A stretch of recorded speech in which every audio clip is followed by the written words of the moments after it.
Hello everyone, my name is Divyakush and welcome back to the channel. आज हम लोग बात करेंगे क्लास 10th का फर्स्ट चैप्टर जो कि है हमारा stakeholders in commercial organisation. तो यहाँ पे हम लोगों ने देखा होगा कि हम लोगों ने बहुत बार कुछ टर्म्स सुने हुए हैं, शेयर होल्डर्स, स्टेक होल्डर्स। तो एक्चुअली में होता क्या है ये? तो चलिए आज हम लोग देखते हैं, मीनिंग एंड डेफिनेशन देखते हैं क्या होता है। पहला है हमारा शेयर होल्डर और फिर हमारा स्टेक होल्डर। तो शेयर होल्डर क्या कहता है कि a shareholder is a person or group that owns share or stock in a private or public corporation. Clear है? They do have financial interest in the respective corporation. Okay. Shareholder means to say what? कि किसी भी company के जब हम लोग share खरीद लेते हैं तो उसको हम लोग क्या बोलते हैं? Share holder. शेयर मतलब कि जैसे कि हम लोग बात करते हैं यहाँ पे देखिए, शेयर होल्डर जो टर्म है, शेयर मतलब क्या होता है? कंपनी के स्टॉक्स। ठीक है। होल्डर मतलब क्या होता है? जो पर्सन या जो इंस्टीट्यूशन जो खरीदता है उसको हम लोग होल्डर बोलते हैं। जिस पर्सन ने या जिस भी इंस्टीट्यूशन ने उस कंपनी के शेयर्स खरीदे होते हैं तो उसको हम लोग बोलते हैं शेयर होल्डर। ठीक है। यहाँ पे हम लोग एग्जांपल देख सकते हैं, फेसबुक यहाँ पे कौन है? जैसे कि अभी आपने सुना हो कि जो फेसबुक है उसने अभी हाल में जियो के अराउंड 10% शेयर होल्डर्स उसने ऑक्यूपाई किए हैं। तो वहां पे क्या हुआ, जो फेसबुक ने around $1 billion, that would be around 6,000 crore rupees अगर इंडियन करेंसी की अगर हम लोग बात करें, तो वहां पे जो फेसबुक था, फेसबुक ने अपने जितना $1 बिलियन जो है जियो पे इन्वेस्ट किया। तो जियो जो होगा, जियो उसको एनुअल जो रिटर्न होगा वो उसको प्रोवाइड कराएगा। तो फेसबुक वो हमारा क्या हुआ? फेसबुक हमारा शेयर होल्डर होगा। क्लियर है? नेक्स्ट हम लोग बात करते हैं स्टेक होल्डर। स्टेक होल्डर क्या होता है ये भी देखते हैं हम लोग। Stakeholder can be an individual, a group और an organisation. They have an interest in a company और ऑर्गेनाइजेशन। ठीक है। यहाँ पे अभी हम लोगों ने पढ़ाई की यहाँ पे शेयर होल्डर क्या होता है। अब हम लोग देखते हैं स्टेक होल्डर क्या होता है। शेयर होल्डर और स्टेक होल्डर की आपकी बुक में डेफिनेशन भी दी हुई है। ठीक है। स्टेक होल्डर मतलब ये होता है कि किसी भी पर्सन का, किसी भी इंडिविजुअल का और किसी भी ग्रुप का जो उस पर्सन का या उस इंडिविजुअल का जो इंटरेस्ट होता है कंपनी में, उसको हम लोग बोलते हैं stakeholder. We can have example, जैसे कि हमारा है क्रिएटर्स हो गए, ओनर्स हो गए, एम्प्लॉयज हो गए। तो इनका मतलब क्या होता है? They are the real stakeholders of the company. मतलब क्या होता है कि उनका कुछ ना कुछ इंटरेस्ट है, वो उस कंपनी के लिए कुछ ना कुछ वो काम कर रहे हैं। क्लियर है? स्टेक होल्डर का अगर हम लोग बात करें तो वहां पे हमारे क्रिएटर्स हो गए, ओनर्स हो गए, लाइन मैनेजर हो गया, प्रोडक्शन मैनेजर हो जाता है। तो वो हमारा क्या होता है? वो हमारा कंपनी का स्टेक होल्डर होता है। ठीक है। एज वी कैन से, तो जो मैनेजर होता है, मैनेजर हमारा क्या होता है? That is a stakeholder. वो हमारा शेयर होल्डर नहीं होगा। और सबसे मोस्ट इंपॉर्टेंट बात ये होती है, a shareholder can be a stakeholder. Okay, but a stakeholder can not be a shareholder. इसका मतलब ये होता है, मान लो कि कंपनी का कोई मालिक है, जैसे कि we can take the example of, जैसे अभी हमने फेसबुक की बात की, तो फेसबुक के जो ओनर है वो हमारे कौन है? Mister mark Zuckerberg. ठीक है। तो अगर हम लोग जुकरबर्ग की बात करें तो जुकरबर्ग हमारे क्या है? वो शेयर होल्डर है, as well as he is a stakeholder also. Clear है? लेकिन जो फेसबुक की कंपनी में जो काम कर रहे हैं, जो एम्प्लॉयज हैं, वो हमारे क्या है? वो स्टेक होल्डर है, but they are not the shareholder of the company. Clear है? आई होप कि ये दोनों टॉपिक्स आपको क्लियर होंगे। आगे बढ़ने से पहले मैं आप लोगों के साथ एक इन्फॉर्मेशन शेयर करना चाहता हूं कि क्लास 9th और क्लास 10th जो भी हम पढ़ा रहे हैं उसके लिए मैं आईसीएससी की मैं एक ऑफिशियल जो बुक जो मोस्ट ऑफ द स्कूल्स में वही चलती है, डॉक्टर सीबी गुप्ता, तो मैं उसी को प्रेफर करता हूं। ठीक है। और ये जितना भी कंटेंट मैं पढ़ा रहा हूं या आगे की वीडियोस में जो भी पढ़ाऊंगा, मैं डॉक्टर सीबी गुप्ता की बुक को ही रिफर करूंगा। तो इसलिए मैं रिफर करता हूँ क्योंकि most of the Indian schools में वही बुक चलती है। ठीक है। तो नेक्स्ट टॉपिक है हमारा distinction between the stakeholders and the customer. Stakeholders और कस्टमर में क्या क्या डिफरेंसेस हैं, आइए जरा ये देखते हैं। जैसा कि हमने क्लास 9 में बताया था कि हम लोग जब भी डिस्टिंक्शन बनाते हैं तो हम लोग बेसिस ऑफ डिस्टिंक्शन, जिसको हम लोग बीओडी कहते हैं, तो बीओडी लिखना बहुत इंपॉर्टेंट होता है, ताकि ये जितने भी स्टेक होल्डर या कस्टमर या जो भी डिफरेंसेस हम लोग लिखते हैं उसमें पता चले कि हम लोग किस बेसिस पे हम ये डिफाइन कर रहे हैं, जो डिफरेंस हम लोग लिख रहे हैं वो किस बेसिस पे लिख रहे हैं। क्लियर है? तो पहला है हमारा इसमें फाइनेंशियल स्टेक। ये क्या होता है कि stakeholders like the shareholders and the employees have a financial stake in a business firm. Stakeholder like the shareholder and the employees. इसका मतलब क्या होता है? जो भी स्टेक होल्डर्स होते हैं उनका जो कुछ ना कुछ फाइनेंशियल स्टेक्स लगा होता है, मतलब कि कुछ ना कुछ वो पैसे लगाया होता है। जैसा कि अभी हमने पहले की वीडियो पहले जो हमने बात की थी शेयर होल्डर और स्टेक होल्डर क्या होते हैं, कि शेयर होल्डर जो होता है वो हमारा स्टेक होल्डर होता है, लेकिन जो स्टेक होल्डर है वो जरूरी नहीं कि वो हमारा शेयर होल्डर हो। क्लियर है? तो इसीलिए यहाँ पे दिया हुआ है stakeholder like the shareholder and the employees have a financial stake in a business firm. ठीक है, उनका जो स्टेक जो होता है वो बिजनेस फर्म में होता है। क्लियर है? कस्टमर क्या होता है, customers do not have a financial stake in a business firm, इनका कोई भी जो स्टेक होता है, कोई भी इंटरेस्ट बिजनेस फर्म में नहीं होता है करके।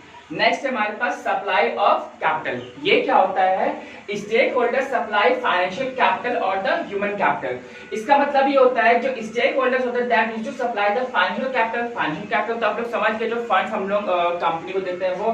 ह्यूमन कैपिटल क्या होता है, दैट इज द एम्प्लॉइज, जो बहुत बड़े बड़े जो एम्प्लॉयज होते हैं, और जो हमारा जब भी हम लोग किसी कंपनी में जो एम्प्लॉयज काम करते हैं तो किसके थ्रू आते हैं, वो एचआर के थ्रू आते हैं, ह्यूमन रिसोर्स के थ्रू आते हैं। ठीक है, तो वो जो होते हैं कैपिटल भी मिलता है उनको वहां से, और उनको ह्यूमन कैपिटल मिलता है। क्लियर?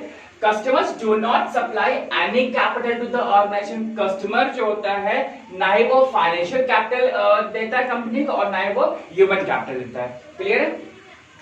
नेक्स्ट है हमारा buying goods and the services. इसको देखते हैं, ये क्या होता है कि stakeholders do not buy goods and services from the organisation. ये तो वही बात होगी, मतलब कि स्टेक होल्डर जो भी होता है वो अपनी कंपनी का वो सामान या कुछ सर्विसेज नहीं खरीदता है। इसका मतलब ये नहीं कि अगर हम लोग पार्ले का बिस्किट खरीद रहे हैं तो उसके जो मालिक है वो क्या हर समय पार्ले बिस्किट खाते रहेंगे, मतलब वो आगे क्या लोगों के लिए नहीं छोड़ेंगे, ऐसा नहीं होता है ना। तो stakeholders do not buy goods and services from the, और वो कंपनी से खरीदते नहीं है। क्लियर? ये नहीं कि अपनी कंपनी बना रहे हैं, हम लोग खुद ही बना रहे हैं, खुद ही कंज्यूम कर रहे हैं, आगे हम लोग बाकी के लिए छोड़ ही नहीं रहे, या हम लोग उसको मार्केट में नहीं उतार रहे हैं, ऐसा नहीं होता है। क्लियर है? कस्टमर्स बाय गुड्स और the services from the organisation. और यहाँ पे जब कस्टमर होता है तो कस्टमर क्या होता है, उसको मार्केट में जितनी भी अच्छी चीजें मिलती हैं वो उसको बाय कर लेता है। क्लियर है? तो नेक्स्ट टॉपिक है हमारा रिस्क टेकिंग। ये क्या होता है, shareholders take risk of the organisations. इसका मतलब ये होता है जितने भी हमारे कंपनी के जितने भी शेयर होल्डर्स होते हैं they used to take the companies risk, मतलब जितने भी हमारे कंपनी में रिस्क वगैरह आते हैं, जितनी भी हमारे मार्केटिंग की हो गया, प्रोडक्शन का हो गया, तो जितने भी होता है वो हमारा स्टेक होल्डर्स देखता है। क्लियर है? नेक्स्ट हमारा customers do not take risk of the organisations. It means to say कि कस्टमर कुछ भी होता है तो कस्टमर को उसको कोई फर्क नहीं पड़ता। क्लियर है? जितने भी रिस्क टेकिंग फैक्टर्स होते हैं वो हमेशा स्टेक होल्डर्स लेते हैं, ना कि हमारा कोई कस्टमर लेता है। क्लियर? सो हमारा नेक्स्ट पॉइंट है प्रोडक्ट ओरिएंटेड। ओके, अब इसको देखते हैं। Products are not manufactured according to the taste of the stakeholders. It is obvious that कि जो भी प्रोडक्ट कंपनी बनाती है तो वो जो ये देखती है कि एक्चुअली में मार्केट में डिमांड किस चीज की है। So as we can take the example of the Oreo biscuit, तो आपने सभी लोगों ने खाया होगा, जो कैडबरी का है। तो ओरियो जो था वो पहले उसमें वेनिला में आता था। ठीक है, तो वेनिला में उसकी बहुत सेल हुई, फिर उसके बाद वो चॉकलेट में आ गया, जो कंप्लीट बिस्किट भी चॉकलेट का है और उसमें जो क्रीम फिल था वो भी चॉकलेट का हो गया। ठीक है, उसकी भी जो सेल्स थी वो भी बहुत ज्यादा हो गई। फिर कंपनी ने ये सोचा, इसके बाद वेनिला हो गया हमारा, चॉकलेट हो गया, फिर उसने स्ट्रॉबेरी भी उतार दिया। फिर एक नया उसने प्रोडक्ट लॉन्च किया था उसने अपने वेंचर, शायद वेनिला प्लस चॉकलेट। ठीक है, तो एक ही बिस्किट में दोनों क्रीम थी। तो वहां पे जो टेस्ट होता है वो हम लोग कस्टमर ओरिएंटेड होता है, ना कि हमारा स्टेक होल्डर ओरिएंटेड। क्लियर है? तो products are not manufactured according to the taste of stakeholders. Products are manufactured according to the taste of taste of customers. ठीक है, क्लियर? जैसे कि अभी हमने आपको बताया दिया ओरियो का एग्जांपल, तो हमारा जितना भी कोई भी कंपनी होती है, as we can take the example of any other company X Y, जो भी कंपनी आपके दिमाग में आ रही हो, आप ये सोचे चलिए कि वो जो भी प्रोडक्ट वो लॉन्च करती है, कुछ भी मार्केट में लेकर के आती है, तो वो अपने टेस्ट के अकॉर्डिंग नहीं होता। ये नहीं कि उसको अभी बाइक चाहिए या उसको भी चाहिए भाई मेरी जो कार है, कार में आपका हेलीकॉप्टर का पंखा लगाओ, तो वो नहीं। इसका मतलब ये नहीं कि उस कंपनी के मालिक चाहते कि मेरे लिए सिर्फ एक वो कार बने। ठीक है, तो मतलब कि वो जो उनका जो प्रोडक्ट होता है वो प्रोडक्ट लाइन हमारे जो मार्केट जो रिसर्च करते हैं वो कि हाँ भाई मार्केट में डिमांड किस चीज की है, इसलिए वो उसको करते हैं। ठीक है। नेक्स्ट है हमारा मार्केट ओरिएंटेड। मार्केट ओरिएंटेशन क्या होता है कि it is not necessary for satisfaction of the stakeholder. Orientation as I told you earlier, जो भी ओरिएंटेशन होता है वो हमारे स्टेक होल्डर के सेटिस्फैक्शन के अकॉर्डिंगली वो नहीं चलता है। क्लियर है? Market orientation is necessary to satisfy the customers. Clear? Next topic है हमारा शेयरिंग ऑफ प्रॉफिट्स। ये थोड़ा सा इंपॉर्टेंट होता है। Share holders share profits in the form of interest, dividend, wages and the salaries. यहाँ पे आप देख सकते हैं, यहाँ पे क्या है कि पहला है हमारा interest, dividend, wages and the salaries. ये क्या होता है, जो भी हमारा प्रॉफिट जो होता है वो हमारी कंपनी किसको करती है, अपने प्रॉफिट रखती है। तो उस कंपनी को प्रॉफिट हर समय अपने ही तो नहीं रख पाएगी ना, तो किसको देती है, वो जो इंटरेस्ट, मान लीजिए कि किसी कंपनी ने बैंक से लोन दिया होता है, तो जब भी उसको प्रॉफिट होगा तो वो अपना इंटरेस्ट पे ऑफ करेगी। डिविडेंड देती है जिसमें भी उसके शेयर होल्डर्स होते हैं। Dividend is only given to the shareholder, not to the stakeholders. Clear है? वेजेस होते हैं, सैलरीज होती है, अपने एम्प्लॉयज उसको सैलरी देनी होती है। जब कंपनी को मुनाफा होगा, जब कंपनी को प्रॉफिट होगा, तभी वो अपनी आगे के वो सैलरीज दे पाए। क्लियर है? Customer do not share the profit of the commercial organization. It is obvious that कि हम लोग कभी मान लीजिए कुछ भी खरीदते हैं, जैसे मान लीजिए हमने नेस्ले की मैगी खरीदी या नेस्ले का या सनफीस्ट का बिस्किट खरीद लिया, तो वो बिस्किट हम लोग खरीदते हैं, तो वहां पे जितना भी कंपनी को प्रॉफिट होता है हमें उससे कोई मतलब नहीं होती, मुझसे कोई मतलब नहीं होता। We are the customers. Okay, तो हम लोग क्या करते हैं, हमारे हिसाब से सिर्फ हमारे प्रोडक्ट्स बनते हैं, जितनी भी चीजें बनती हैं वो हमारे हिसाब से होती हैं, लेकिन जितना भी हमारा प्रॉफिट होता है उस कंपनी का वो सिर्फ और सिर्फ कंपनी का ही होता है। ठीक है। नेक्स्ट टॉपिक है हमारा पार्टिसिपेशन इन द मैनेजमेंट। ये क्या होता है, stakeholder such as the owner participate in the management of the organization. Okay, जहां पे बात आती है मैनेजमेंट की, तो आपके दिमाग में हमेशा एक ही चीज आनी चाहिए कि जो भी मैनेजमेंट होता है वो हमारे बोर्ड ऑफ डायरेक्टर्स और जितनी भी हमारी अथॉरिटीज होती हैं उनके हाथ में होता है। तो उस पूरी कंपनी का जो मैनेजमेंट होता है वो क्या होता है, जितने भी हमारे जो बोर्ड ऑफ डायरेक्टर्स होते हैं वो उसको मैनेज करते हैं। क्लियर है? यहाँ पे क्या है, customers do not participate in the management of the organization. तो यहाँ पे कस्टमर क्या होता है, कस्टमर अपना कोई भी जो इन्वॉल्वमेंट मैनेजमेंट में नहीं दिखाता है। क्लियर है? आई होप कि ये आपको सारे 8 पॉइंट्स आपको क्लियर हो गए होंगे। ये जो हमारा डिफरेंसेस था स्टेक होल्डर और कस्टमर्स था, आगे अभी और भी डिफरेंसेस है उसको देखते हैं। नेक्स्ट डिफरेंस है हमारे पास शेयर होल्डर और कस्टमर्स का। ठीक है, तो हम लोग पहले एक बार ओवरव्यू करते हैं क्या क्या है हमारे पास। स्टेक होल्डर्स क्या होते हैं, they have the financial stake and they do not have the financial stake. Customer के पास होता है। इन्वेस्टमेंट की बात करें तो शेयर होल्डर का जो इन्वेस्टमेंट होता है वो कंपनी में लगा हुआ होता है, एंड कस्टमर्स का हमारा उसका कोई भी एज यू कैन से ना नील इन्वेस्टमेंट होता है। क्लियर है? यहाँ पे अगर हम लोग बात करते हैं डिविडेंड की, तो डिविडेंड मतलब क्या होता है, जैसे कि अभी हमने पहले बताया था, डिविडेंड जो होता है हमेशा हमारा शेयर होल्डर को मिलता है, ना कि कभी हमारे स्टेक होल्डर्स को। क्लियर है? रिस्क क्या होता है, जैसे कि अभी हमने बताया था कि मैनेजमेंट में जो रिस्क होता है, तो रिस्क जो होता है हमेशा उस कंपनी के अथॉरिटी या जो हमारे बोर्ड ऑफ डायरेक्टर्स होते हैं वो हमेशा हमारा रिस्क लेते हैं करके। ठीक है, चलिए आइए देखते हैं क्या क्या है, क्या लिखा हुआ है। और shareholders are stake holders as they have a financial stake in the company. As I told you कि फाइनेंशियल स्टेक होता है, उनका कंपनी में हिस्सा होता है। ठीक है, शेयर होल्डर्स का। यहाँ पे क्या है, customers are not stake holders as they do not have a financial stake in the company. तो customers are not the stakeholder as they do not have, मतलब कि कस्टमर स्टेक होल्डर्स नहीं होते हैं। जैसे कि हमने यहाँ पे कहा, यहाँ पे जो ओनर होते हैं वो शेयर होल्डर्स होते हैं, और यहाँ पे कौन है, यहाँ पे कस्टमर है। तो कस्टमर का यहाँ तो इससे कोई रिलेवेंट है ही नहीं। क्लियर है? अब नेक्स्ट हम लोग बात करते हैं इन्वेस्टमेंट की। इन्वेस्टमेंट क्या है हमारे पास कि shareholders invest money in the company by buying it shares. ठीक है, जो शेयर होल्डर्स होते हैं they used to invest the money for their buying of the shares. ठीक है, या शेयर्स को बाय कर लिए, या अलग अलग सेक्टर्स होते हैं, हर एक कंपनी में डिपार्टमेंट्स भी अलग अलग होते हैं। ठीक है, तो उस डिपार्टमेंट में इन्वेस्ट करने के लिए they used to get the investment from other sources. Next क्या है, customer do not invest money in the company. जो कस्टमर होता है वो क्या होता है, सिर्फ परचेजर होता है। ठीक है, तो उसका कंपनी में कोई भी पैसा नहीं लगा होता है। नेक्स्ट हमारे पास डिविडेंड। डिविडेंड क्या है कि shareholders receive dividend from the company. As I told you earlier, जो डिविडेंड होता है that is being equivalent to the profit of the company. तो डिविडेंड जो होता है वो हमेशा हमारा शेयर होल्डर को मिलता है, ना कि हमारा स्टेक होल्डर को, ठीक है। जैसे कि हमने कहा था कि डिविडेंड हमारे किस फॉर्म में होता है, हमारे they can be in the form of interest, they can be in the form of salary, wages, ये सारे हमारे होते हैं। और यहाँ पे जो डिविडेंड होता है वो हमारे किसको मिलता है, सिर्फ और सिर्फ शेयर होल्डर्स को। तो इसीलिए shareholder receive dividend from the company. Clear है। Customers do not enjoy receive a dividend from the company, ठीक है। तो कस्टमर क्या होता है, कस्टमर को यहाँ पे किसी भी प्रकार का डिविडेंड या कोई भी इंटरेस्ट उसको नहीं मिलता है।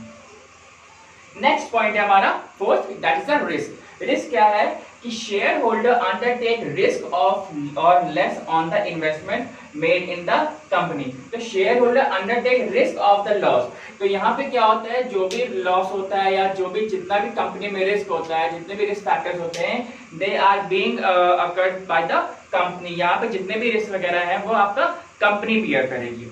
यहाँ पे क्या है, customers do not undertake risk as they do not invest in the company. जब कस्टमर जो होता है, जब उसका इन्वेस्टमेंट ही नहीं है कंपनी में, तो उसको रिस्क कैसा, और जब रिस्क नहीं है तो उसको डिविडेंड भी नहीं मिलेगा। क्लियर है। आई होप यहाँ तक अभी आप लोगों को क्लियर हो गया होगा।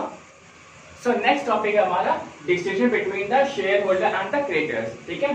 तो आइए हम लोग बात करते हैं। सबसे पहले ये देख लेते हैं कि शेयर होल्डर और क्रेडिटर्स होता क्या है। शेयर होल्डर, जैसे कि हमने वीडियो के स्टार्टिंग में पहले ही बात कर ली, शेयर होल्डर क्या होते हैं, they are the real owner of the company. और ये क्रेडिटर्स क्या होते हैं, जैसे कि we can take the example कि बैंक हमारा क्या होता है, वो हमारा कंपनी के लिए क्रेडिटर होता है। क्लियर है। तो आइए देखते हैं टाइप्स ऑफ स्टेक होल्डर क्या है, कि they are the internal stakeholders and they are the external stakeholders, ठीक है।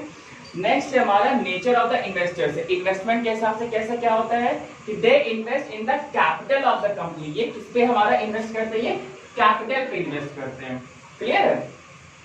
They only give loans to the company. और यहाँ पे क्या होता है, ये सिर्फ लोन देते हैं। जैसे कि हमने पहले बात कर ली कि लोन कौन देता है, बैंक ही दे सकता है या आपको कोई प्राइवेट इंस्टीट्यूशन होगा, लेकिन हम लोग यहाँ पे बैंक लेकर के चलेंगे। क्लियर है। तो they only give loan to the company, ठीक। नेक्स्ट है हमारा डिग्री ऑफ रिस्क। ये देखते हैं क्या है कि they assume greater risk of the loss of the capital, they have the loss of the capital.